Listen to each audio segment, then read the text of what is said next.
ఆనాడు చెత్తనా కొడుకు వాడెవడు కొడాలి నాని గుడివాడ గూట్లేగాడు. అదే నిండు అసెంబ్లీలో చంద్రబాబు నాయుడు గారు ప్లకార్డులు పట్టుకొని వస్తే కార్ల వైపు నుంచి రాకుండా ఇటువైపు నుంచి వచ్చారు అధ్యక్ష. అట్లా రావచ్చా?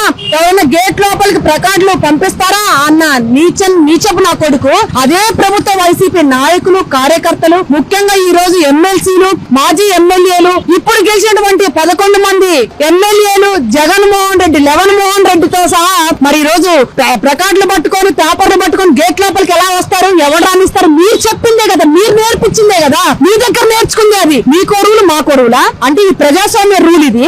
మీదైతే తాలిబాన్ల రూలా? మీకు జగన్మోహన్ రెడ్డి రూలా? మీకు రాజుల రూలా?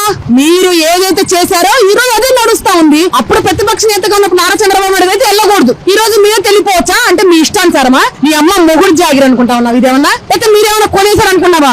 అసెంబ్లీ అంటే ఒక దేవుడు గుడి లాంటిది. అసెంబ్లీ ఉన్న ఏరియా ఒక మంచి పవిత్రమైన నగరంగా మేము చూస్తాం.